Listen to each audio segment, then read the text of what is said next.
आज का टॉपिक, आज का विषय, कंपनी के अंशों का निर्गमन किस प्रकार से किया जाता है, निर्गमन की क्या विधियां हैं और निर्गमन के क्या प्रकार हैं। सामान्य रूप से कंपनी के अंश जो है 10 रुपये मूल्य के होते हैं, कभी कभी 1 रुपये के होते हैं या उससे अधिक के भी होते हैं, कम पे होते हैं। लेकिन अगर कुछ नहीं लिखा जाता, कुछ नहीं कहा जाता तो उसको हम 10 रुपये मान करके चलते हैं। अगर उसके 10 रुपये के अलावा हो तो उसको जो है मेंशन किया जाता है कि कितने रुपए के अंश हैं, शेयर। कंपनी ऐसे अंशों का निर्गमन उनके फेस वैल्यू, अंकित मूल्य पर करती है या उनसे कम मूल्य पर करती है या अधिक मूल्य पर करती है। यदि अंश सम मूल्य पर किए जाते हैं तो इनको हम एट पार कहते हैं। 10 रुपये के अंश 10 रुपये में जारी किए जाएं। अगर इनके अंश ज़्यादा पर जारी किए जाते हैं, 10 रुपये से ज़्यादा पर जारी किए जाते हैं, फेस वैल्यू से ज़्यादा पर किए जाते हैं, तो उसको हम आधे मूल्य पर निर्गमन कहते हैं। ये प्रीमियम होता है। कंपनी के लिए ये कैपिटल प्रॉफिट होता है, पूंजीगत लाभ होता है, जिसको अब हम सिक्योरिटी प्रीमियम रिजर्व अकाउंट में लिखते हैं। मतलब जितने का फेस वैल्यू है वो शेयर कैपिटल में लिखेंगे और जो उससे अधिक कंपनी को मिलेगा उसको सिक्योरिटी प्रीमियम रिजर्व अकाउंट में लिखते हैं।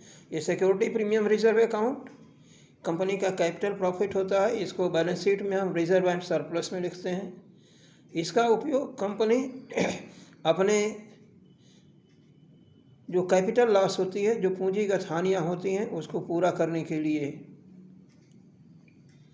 रखती है। इसका उपयोग उसमें हो जाता है। कैसे कि जैसे मान लीजिए कंपनी का कोई डिवेंचर पेमेंट किया जा रहा है, कंपनी के प्रेफरेंस शेयर पेमेंट किए जा रहे हैं, तो उसमें अगर कोई लॉस होता है तो इसे ये पूरा कर सकते हैं, या जो प्रिलिमिनरी एक्सपेंसेस हैं ये सब इसमें पूरा किए जाते हैं। ये share security premium reserve account, पहले शेयर प्रीमियम लिखा जाता था, उसके बाद आपका अब जो है सिक्योरिटी प्रीमियम रिजर्व हो गया। कितना मूल्य डिसाइड होगा ये कंपनी अपने गुडविल के ऊपर, उसके मार्केट के ऊपर निर्भर करता है। इसके बाद ये तीसरा जो मेथड है इसका जारी करने का, कि अगर फेस वैल्यू से कम पर ये अंश जारी किए जाते हैं, शेयर जारी किए जाते हैं, तो उसको हम अंशों का अवमूल्य पर निर्गमन या discount on issue of shares कहते हैं। कोई भी कंपनी पहली बार, यानी जब कंपनी स्थापित हो रही है, कंपनी बन रही है, फॉर्मेशन हो रहा है, तो उस समय ये डिस्काउंट पर इशू नहीं किए जा सकते शेयर। यानी कोई भी कंपनी पहली बार अपने शेयर को डिस्काउंट पर इशू नहीं कर सकती है। बाद में जब कंपनी कोई अपना जो शेयर बचा हुआ एथराइज्ड कैपिटल में से वो जारी करे तो वो डिस्काउंट पर जारी कर सकती है। शेयर डिस्काउंट अकाउंट यानी कंपनी का ये कैपिटल लॉस होता है। कंपनी का कैपिटल लॉस होता है, इसको हम रिजर्व एंड सरप्लस से बैलेंस शीट में माइनस करके दिखाते हैं। अगर रिजर्व एंड सरप्लस इसको नहीं हुआ तो discount on issue of shares को बैलेंस शीट में जो करंट एसेट्स होती हैं, अदर करंट एसेट्स, उसके अंतर्गत जो है नॉन करंट एसेट्स में हम अनअमर्टाइज्ड एक्सपेंसेस के रूप में लिखते हैं। पहले ये एक निश्चित पीरियड में इसको राइट ऑफ करना होता था, जैसे 5 साल या उससे कम की अवधि में। लेकिन अब ये है कि अगर ये इनके पास रिजर्व एंड सरप्लस का बैलेंस है तो तुरंत उससे माइनस करके तब अपना रिजर्व एंड सरप्लस दिखाएंगे।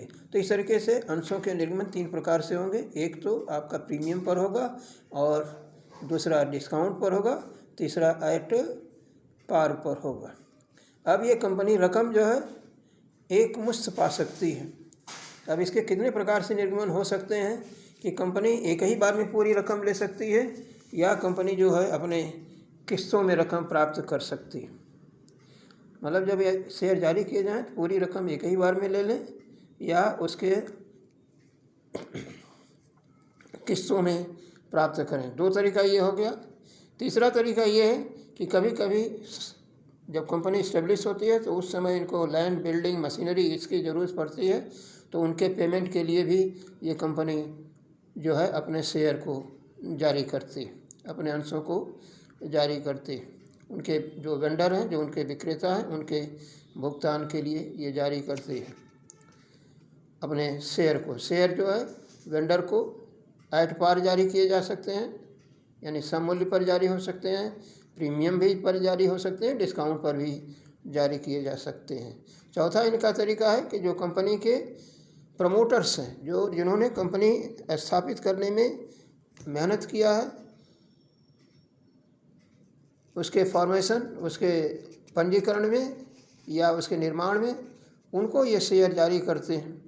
तो उनके अलावा जो इनके जो कंसल्टेंट रहें, सलाहकार रहें, उनको ये शेयर जारी कर सकते हैं।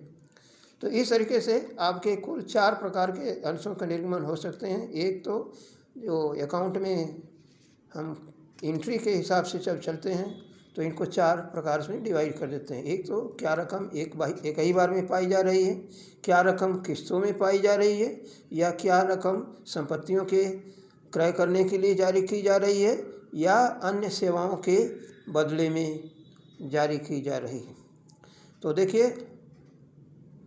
ये आपके कुल 4 कंडीशन हुई अंशों के निर्गमन की, और अंशों का निर्गमन का जो मेथड हुआ, कितने हुआ आपका 3 प्रकार से हुआ। इनकी एंट्री कैसे की जाएगी ये बाद में बताया जाएगा अगले वीडियो में।